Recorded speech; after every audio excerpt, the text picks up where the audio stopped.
Hey everybody, how's it going? It is Matt and it is Maniac Monday. I hope each and every one of you had a fantastic weekend. Hopefully you got to watch something fun or something interesting or something good and gory. Let me know if you guys watched anything cool. You know how that is. I always like hearing from you guys. You guys always got some fun comments. Some of you definitely are nice and active, and I thank you very much. Greg, you're pretty active on here, and I thank you very much for checking out my stuff. And I'm always down for all your recommendations. I just have to squeeze them in through what I am already doing. Sometimes it makes it a little tougher to do it, especially with my schedule. Sometimes it gets a little wonky in there, so I'm not able to do everything you guys recommend. I do get some crazy questions sometimes that it's like, ooh, I gotta really sit back and think about that because I can't really answer it right away. One of those kind of ordeals, Very, very fun being a amateur reviewer. I really love it. I get some cool stuff going on. Now, today's movie, let's get on to that. Oh, first, I hope you're having a great morning, evening, dawn, dear, dusk. If I didn't say that, please do like, share, and subscribe, all of that. Now, got all that out of the way. Let's roll on into today's movie. Today's film, I should say. Today is so dope. I love this movie. It just screams Grindhouse, and it is the perfect example when somebody says, "Oh, I like Grindhouse films," and it fits that criteria to a perfect T. It's perfect for it. Now, this one's from 1974, so it even comes in during the era of grindhouses and all them sleazy joints where you can go watch movies for a couple of bucks and see like two or three movies at a time. Some cool shit like that. This one, like I said, 1974. It's rated R. I don't know if it's really what I mean, yeah, it's kind of rated R. I would say it pushes that NC-17 with some of the gore, but it isn't like super gory. It's more of the content of what is going on. I'm surprised it doesn't have an NC-17, but I'm happy that it does have the rated R because that means it's a lot easier to get it out there for everybody to see it, because this is one I feel is a required viewing if you like grindhouse sleazy type films, because this one's really good.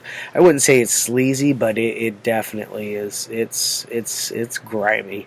Now this one's got Vic Caeser, Lorenzo, Dardado, Louis Zito, Cara Peters, Fred Otash, John Strong, Jimmy Williams, Richard Scarso, and then apparently George Buck Flowers is in this. I didn't really notice him.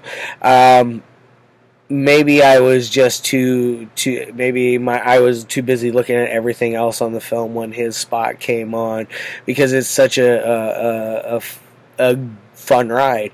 And now, starring, written, directed, and produced. And I'm sure there's something else in there he did, but it is none other than Duke Mitchell, and this is his film, Massacre Mafia style, aka like father like son, aka the Executioner. Yeah, this is so cool. This is the older Grindhouse Blu-ray edition. I more than likely won't be getting the Duke Mitchell box set since I have both of his films already. Very cool stuff. I love this tagline: "If you're not in, you're in the way." It's pretty awesome. And there's his friend Jolly. He's pretty cool. Very, very brutal movie.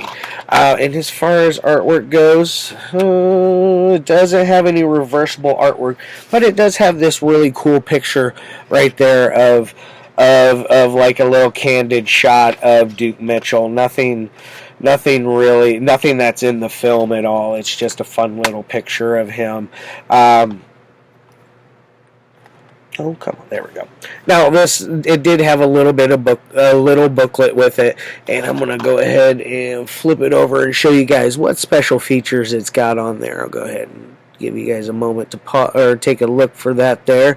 Take a look at them pictures, them still pics from the movie. Yes, it's got some pretty cool stuff. Now, what is this thing about? It is about a guy named Miceli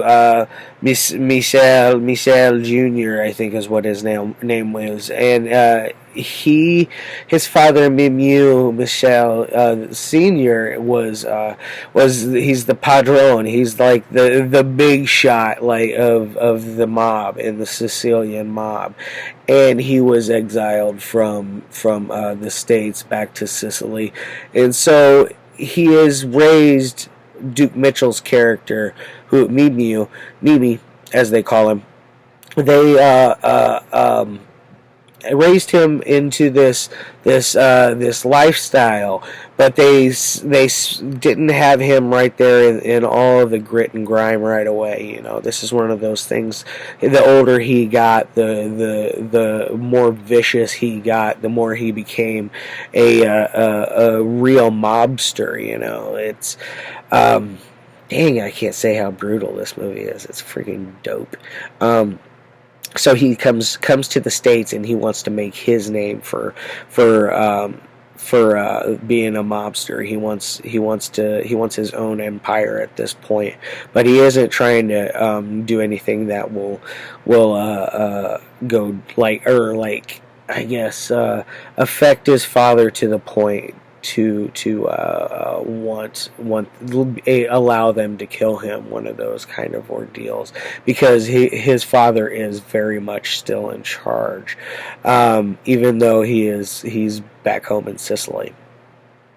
But so Mimi Jr. comes over. I almost said Mimi Siku. So anybody who's seen Jungle to Jungle, you know that one there, Mimi Siku. That's a funny one. It makes me kind of giggle. Silly little Tim Allen movie. I don't know why I'm talking about a Tim Allen movie when I'm talking about Massacre Mafia style.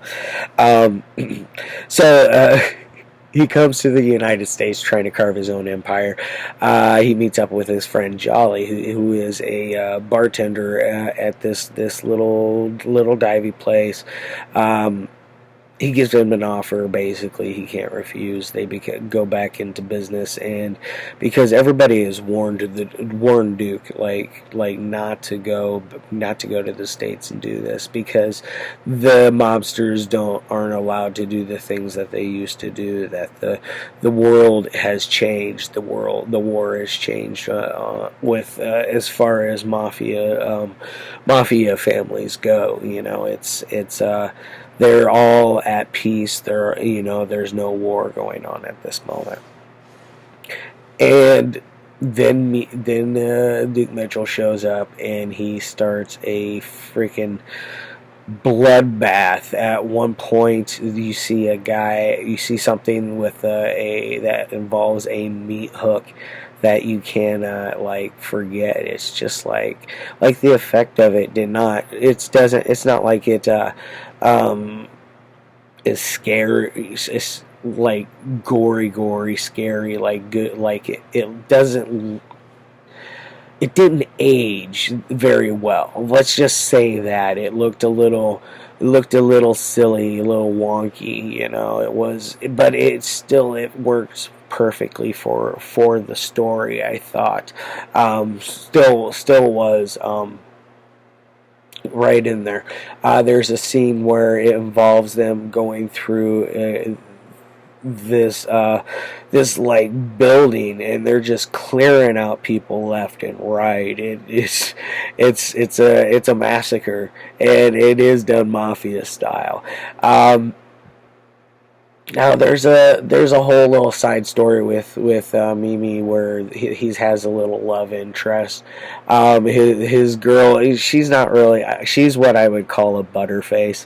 Everything's better butterface, because she has a really nice body. For her time, she has curves in all the right places, and he likes that out of her, and I can see why. So he's goes has a little thing with that. There's a story about him and this pimp that he is telling him basically to just telling this pimp to leave and leave all of his hoes because they are now ours. We control all of this. You are no longer allowed here, and it's just crazy how all of this goes down. I mean, Duke Mitchell, the guy, apparently there's a scene in here where he puts a handicapped person's foot in a urinal, and inside the urinal is a electric cord that's been stripped off of a light fixture, so it's got them two open ends of the cord. So the wire itself, puts his foot in there and just zaps the hell out of him. And apparently, I don't know how true it is, but it is apparently, I guess I believe it, that it's true. Duke Mitchell said he did this, and I 100% believe it after all the stories and everything I hear about this guy on this film. The guy was legit gangster. I'm just going to say that. Funny thing is, somebody who had gangster ties, Frank Sinatra, was offered the role of Mimi, which I don't know how I would have reacted. Well, it would have been a huge budget Hollywood film if he would have been in it, because there's no way he would have done something like this. He's in big budget. He was all about the big budgets. All right, guys. Let me get on to the ratings of this thing. Technical side, Duke Mitchell was not a filming. He was not really a director. He was a lounge singer, and he got his money being a gangster, a real deal gangster. And for him to jump over into the directing chair, he did a pretty damn good job, I feel like, for somebody who's never ever made a film before. Before this one, because this was his first film. He made 2 films, and the other one being Gone with the Pope, which is I love it. I have it, as a matter of fact, I have a Gone with the Pope t-shirt I wear. If you guys pay attention, sometimes you'll see my Gone with the Pope. Today is none other than Torment. It felt like a good day to clown around. Oh shit! Now, so he does a good job getting behind the director's chair. There's some decent acting. The story has giant gaping plot holes, and it's very, almost feels unbelievable how like insane it is. It's hard to really think about it. Like, people like this do exist, and they have existed, and they will continue to exist. So let's give this, on the 1 to 5 scale, let's give this thing a 3. Yeah, it's a 3 on the 1 to 5 scale for as far as the technical side. Entertainment side, this thing, it's going to be one of the few that I put up here for this score, and it's going to get a 5. 5 out of 5 for entertainment. This is a perfect film for if you want to watch a nice action-packed little little mafia film. Like when you usually think mafia films, you think of like the Goodfellas, Godfather, Casino, all of those fantastic films, which I absolutely adore. Just recently, The Irishman. I just saw. Oh, I didn't just see that. I saw that in the theaters with a good friend, and I fell in love with that film. It was just beautiful. And this is one, when I think of mafia movies, I think of this one as well. That's how much I love and adore this film, and how much I feel like people need to check it out. Do yourself a favor. So it's got a 9 out of 10. Some people will probably disagree with me, but I really I stand by my number. Say goodnight to the bad guy, and I'll see your faces tomorrow. I love y'all, and as always, peace.